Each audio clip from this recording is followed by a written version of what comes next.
Hey guys, welcome to the 136th edition of the Animated Girls Profile Confidential. I am doing this right now because my mom is on the phone with my aunt.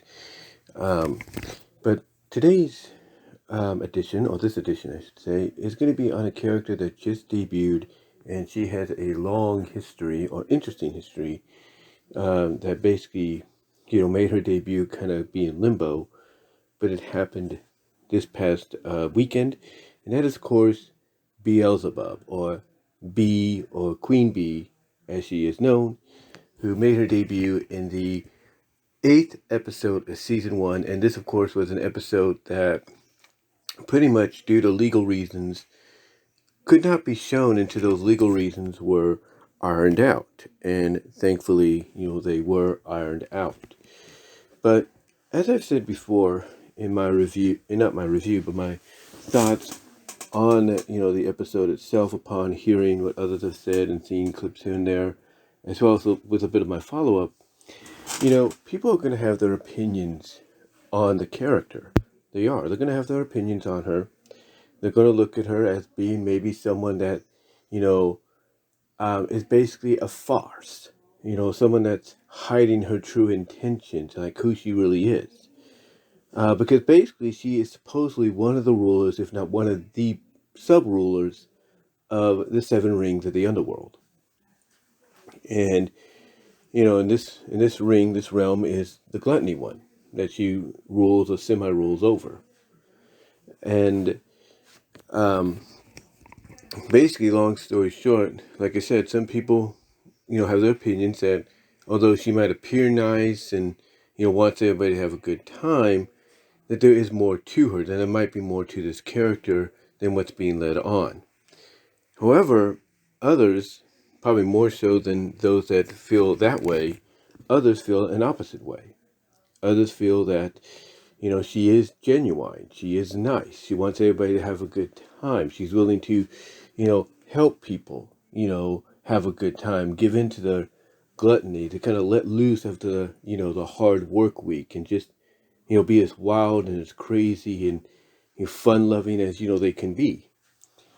And I tend to kind of look in that direction a little bit with this character, that yeah, it does seem like she's more leaning in that direction, because of course there's that one moment where she has this bit of a confrontation with Luna, because she sees Blitzo's having a good time, but she can also sense that he's not having a good time for the genuineness of it, but to drown his sorrows away, drown his troubles away. And she knows, and she could see this because he's getting a little over, I guess you could say, overzealous. So she basically tells Luna, "Hey, go check on Blitzo," because if you watch the show, you pay attention to the lore. Queen Bee, Beelzebub, knows about the history of the Hell House and like who adopts them and everything.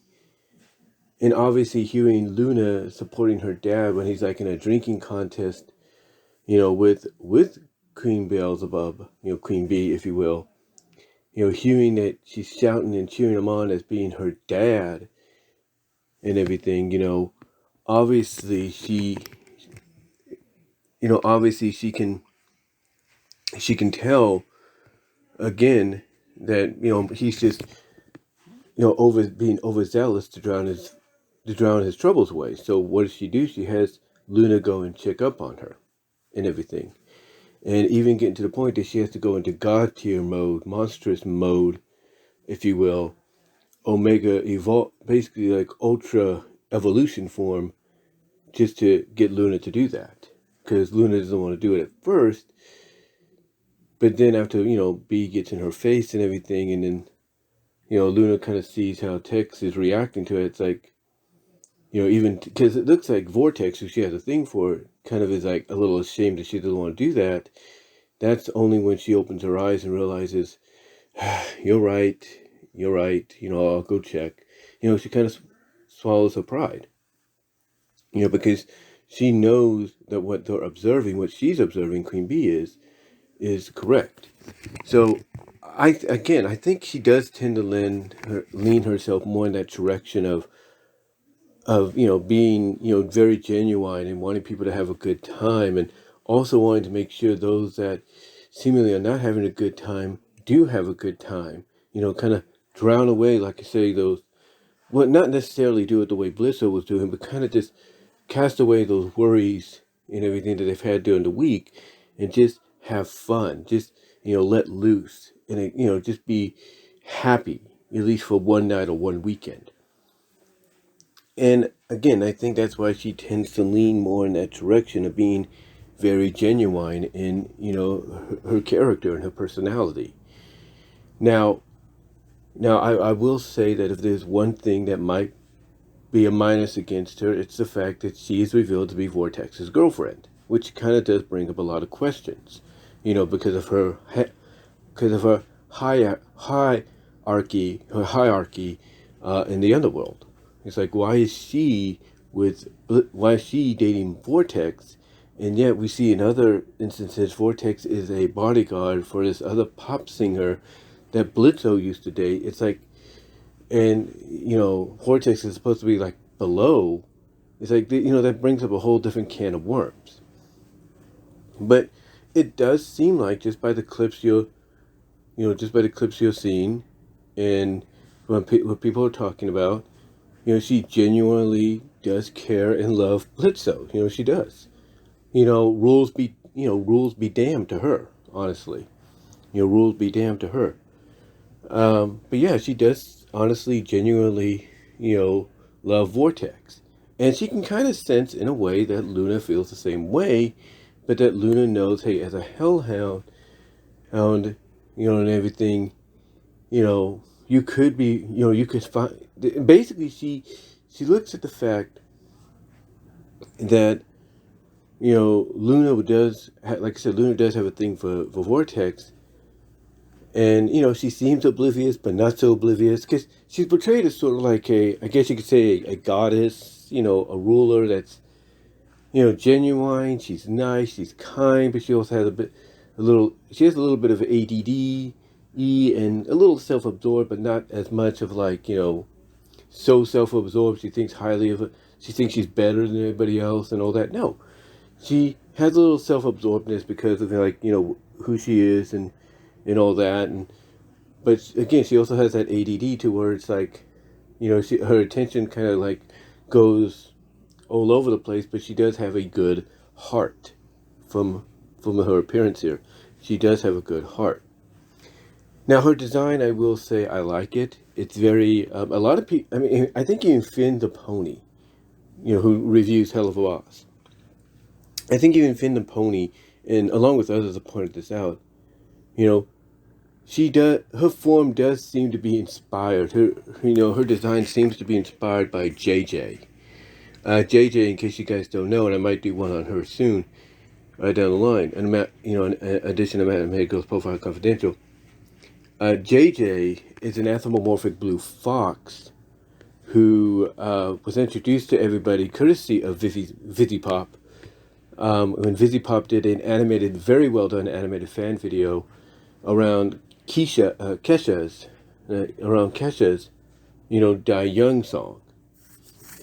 And it was so well done, and it got so much attention almost instantly, to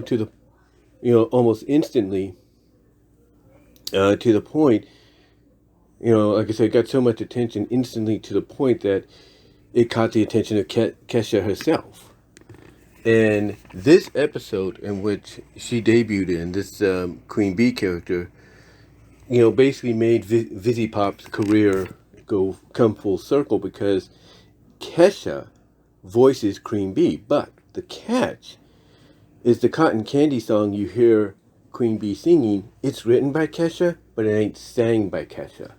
It's sang by Raquel Demonte, who is a good singer, and ironically, one of her songs is called Queen Bee, and Queen Bee is the name of the episode. So there's that connection there.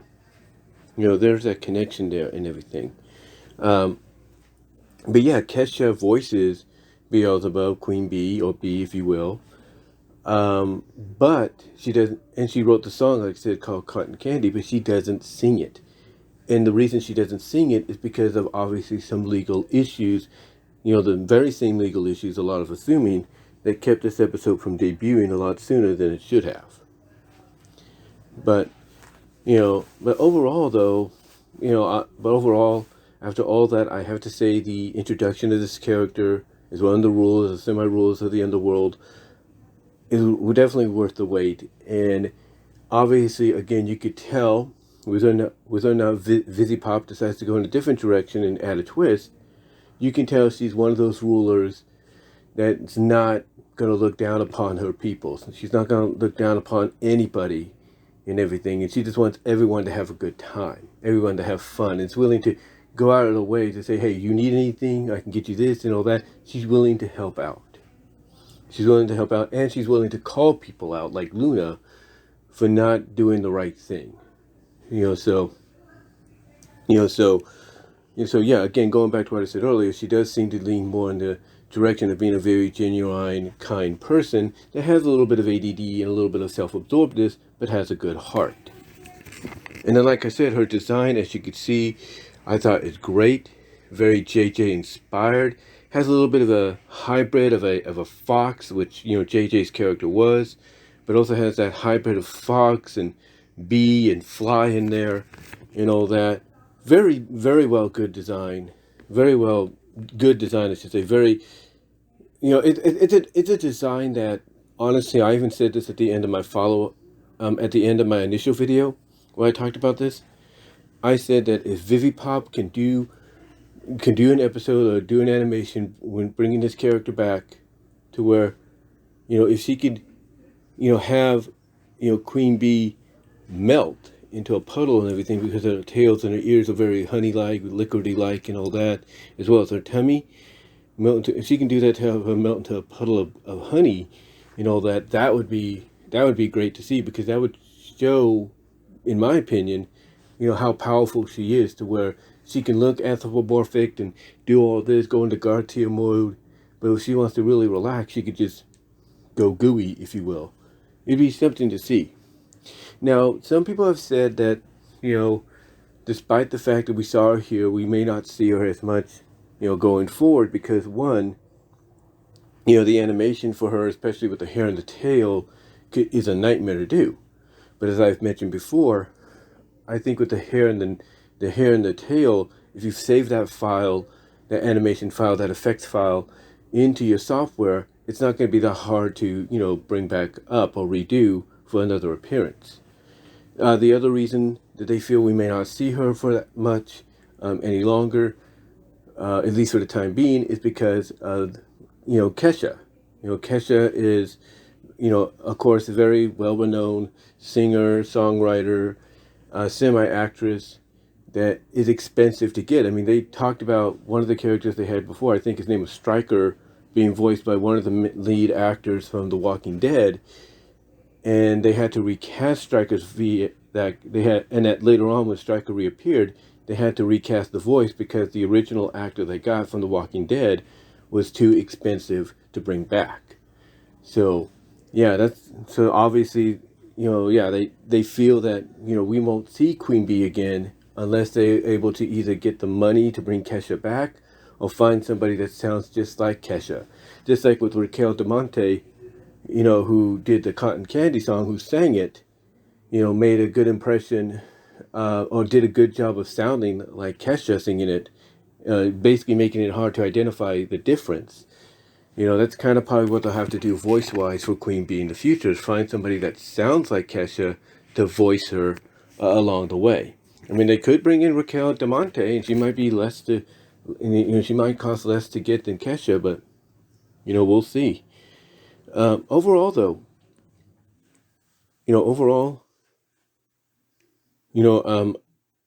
I liked what I saw. I liked the character, and, hope to see more of her in the future. I'm hoping to see more of her in the future and everything. I think everybody's hoping to see more of her in the future. And again, I feel she's going to be one of those characters that, is unlike all the other rulers. She might be a ruler that defies all rulers, including the head honcho, if you know what I mean. But we'll see. We'll see. Again, overall, I thought her debut was great. I thought her appearance, her design looks great. I do agree she leans more in the direction of being very genuine, very nice and kind, and willing to, and wants everybody to have a good time, and willing to call those out that, doesn't want to help, have a good, doesn't want to help others have a good time or something like that, like she did with Luna. So I'm totally fine. I'm totally fine with this character. I really am. And again, to me, if I'm Vizzy Pop and I want to add a little bit of fun to this character in her next appearance, have her go melty gooey because of the honey theme. Give a reason why her hair and tail is like that, and as well as her tummy. Give a reason and give her that power to be like, to go into a relaxing mode, just go all melty and gooey into a puddle of honey. Maybe she does that and fills up a tub or a hot tub, and then reforms her upper half just to soak, in herself. That's something to look at. But yeah, I enjoyed the character, and again, can't wait to see more of her. But guys, let me know what your thoughts are. Comment below. What did you think of Queen Bee and her appearance? And that's all I'm going to say for this edition of the Anime Girls Profile Confidential, number 136. Super chats are going to be open in the live chat if you want to help donate. Super after the premiere of the video. Also check out the Teespring store by clicking the shop icon and the bottom of the title name when it appears at the start of the video. Also check me out at BW Rose's Discussions on my audio podcast there. Also check me out at Patreon as well. And until next time, guys, I will talk to y'all later.